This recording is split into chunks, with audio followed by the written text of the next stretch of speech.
बड़ी ही अभागी थी नीलू। जब वह 6 साल की थी तभी उसकी माँ मर गई तो उसकी दादी कौशल्या ने उसे और उसके दोनों भाइयों को संभाला। नीलू का बाप अंगद एक डिपार्टमेंटल स्टोर चलाता था जिससे अच्छी खासी आमदनी होती थी। सब कुछ ठीक ठाक चल रहा था। कई साल यूं ही बीत गए। नीलू अब 14 साल की किशोरी हो चुकी थी। उसका एक भाई विवेक 18 साल का और दूसरा भाई श्याम 10 साल का हो चुका था। तभी लंबी बीमारी के पश्चात अचानक ही उसकी दादी कौशल्या की मौत हो गई। दादी की मौत के बाद नीलू ने बड़ी ही कुशलता के साथ घर की बागडोर संभाल ली। घर का पूरा कामकाज निपटाकर वह स्कूल जाती और पढ़ाई में भी पूरा ध्यान लगाती। इस तरह उनकी ज़िंदगी पहले की ही तरह चलने लगी थी। हाँ, इतना बदलाव जरूर हुआ था कि अपनी माँ के मरने के बाद अंगद शराब पीने लगा था। तभी एक दिन नीलू के साथ एक ऐसा हादसा हुआ जिसके बारे में वह सपने में भी नहीं सोच सकती थी। हुआ यूँ कि एक रात दिन भर की थकी हारी नीलू जब बेड पर लेटी तो लेटते ही उसकी आंखें लग गईं। उसके दोनों भाई दूसरे कमरे में सो रहे थे। नींद में अचानक ही उसे इस बात का एहसास हुआ कि कोई उसके ऊपर सवार था। उसने घबराकर आंखें खोली तो पाया कि कोई सचमुच ही उसके ऊपर था। कौन? अंधेरे में वह घबराकर क्या उठी तो उसके वजूद पर सवार साया हथेली से उसके मुंह को दबाता हुआ गुर्राया, चुप रह, बोली तो मैं तेरी जान ले लूँगा। नीलू पहचान गई कि ये तो उसके पिता के अंगद की आवाज़ थी। वह हैरत से बोली, पिताजी आप यहाँ क्या कर रहे हैं? नशे में झूमता अंगद बोला, मैंने कहा ना चुप कर, वरना मैं तेरी जान ले लूँगा। यह कहकर अंगद बेटी के कोमल अंगों से खेलने लगा तो नीलू का रोम रोम सिहर उठा। वह गिड़गिड़ाकर बोली, पिताजी ऐसा मत कीजिए। इस पर अंगद ने उसके मुंह पर हाथ रखकर पूरी कठोरता से उसका मुंह दबा दिया। नीलू छटपटाती रही पर अंगद उसके ऊपर से तब ही हटा जब उसने अपने मन की कर ली। इसके बाद अंगद कमरे में से बाहर निकल गया। उसके जाने के बाद नीलू खूब फूट फूट कर रोई। उसका मन किया कि बगल के कमरे में सोए भाइयों के पास जाए और उन्हें पिता की घिनौनी करतूत के बारे में बताए, पर वह चाहकर भी ऐसा नहीं कर सकी। वह रोती रही, सुबकती रही, न जाने रात के किस पहर उसकी आंख लगी। सुबह उठी तो उसके शरीर का पोर पोर दर्द कर रहा था। उसने जैसे तैसे घर का कामकाज निपटाया। नाश्ता करके उसके दोनों भाई स्कूल चले गए। इसके बाद जब उसका सामना अंगद से हुआ तो वह बेशर्मी से मुस्कुराता हुआ बोला, कैसी है तू? नीलू ने कोई जवाब नहीं दिया। उसने अंगद को भी नाश्ता कराया और साइकिल से अपने स्कूल को चल दी।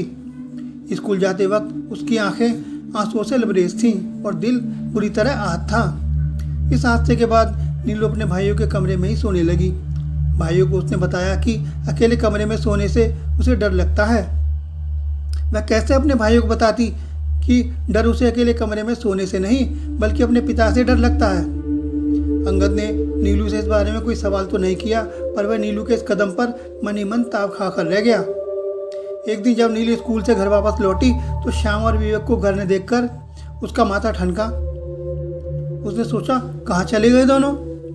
रात को जब अंगद डिपार्टमेंटल स्टोर को बंद कर घर आया तो वह नशे में टुन्न था।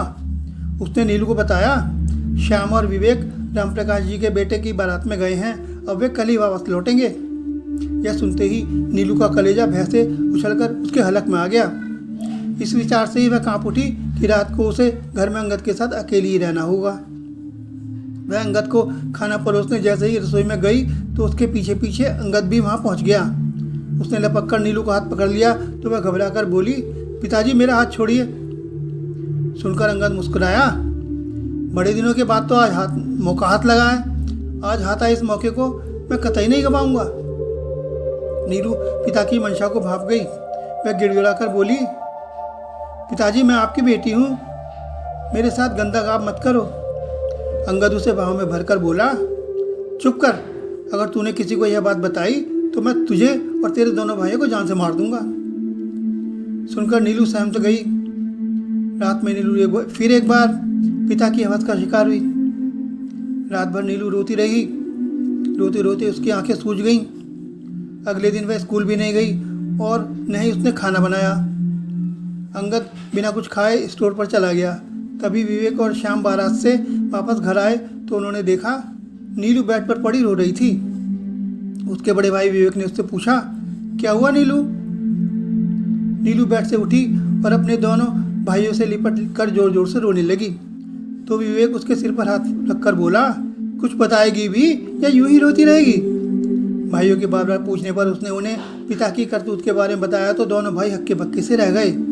दोनों के मुंह से एक साथ निकला, क्या कोई बाप इतने नीचे भी गिर सकता है? विवेक ने नीलू से कहा, उठ और हमारे साथ चल। नीलू ने पूछा, कहाँ चलना है भैया? विवेक ने बताया, हम पुलिस स्टेशन चल रहे हैं, हमारे बाप ने जो बुरा काम किया है उसे उसकी सजा दिलाने। नीलू भी यही चाहती थी, सो भाइयों के साथ चल पड़ी। वे कुछ ही दूर गए थे कि रास्ते में उनका पड़ोसी दयाराम मिला। उसने विवेक को आवाज़ देकर रोका और उसे बताया, कुछ देर पहले अचानक ही स्टोर पर अंगद को फालिज का अटैक पड़ा है। इस वक्त वह सिटी हॉस्पिटल में एडमिट है।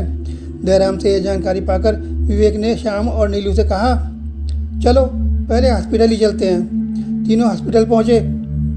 अंगद असहाय बेड पर पड़ा था। फालिज के प्रकोप से उसके चेहरे की आकृति बिगड़ गई थी। नीलू पर नज़र पड़ते ही उसने नीलू से कुछ कहने की कोशिश की, पर आवाज़ उसके गले से नहीं निकली। वह केवल गूं गूं करके रह गया। वह निरीसा नीलू को इस तरह देखने लगा जैसे कहना चाह रहा हो कि उसे अपने किए पर पश्चाताप है। अंगद की आंखों से झरझर आंसू बहने लगे। नीलू ने कुछ नहीं कहा और कमरे से बाहर निकल गई। पीछे पीछे श्याम और विवेक भी कमरे से बाहर आ गए। अगले दिन ही अंगद का निधन हो गया तो लोकाचार निभाते हुए विवेक ने उसकी चिता को अग्नि दी, पर मन में पिता के प्रति नफरत थी। अंगद की 13वीं के बाद एकांत में विवेक ने नीलू से कहा, नीलू, हमारे पिता ने तुम्हारे साथ जो किया, ईश्वर ने उन्हें उसकी सज़ा खुद दे दी। वासना के मद में चूर हमारे पिता भूल बैठे थे कि ईश्वर की महिमा अपरंपार है। ऊपर बैठा हुआ लोगों के पाप पुण्य के लेखा जोखा के अनुसार उन्हें दंड देता रहता है। उसकी लाठी बेआवाज होती है पर पापियों पर सही वार करती है। भाई की बात सुनकर नीलू ने गहरी सांस ली।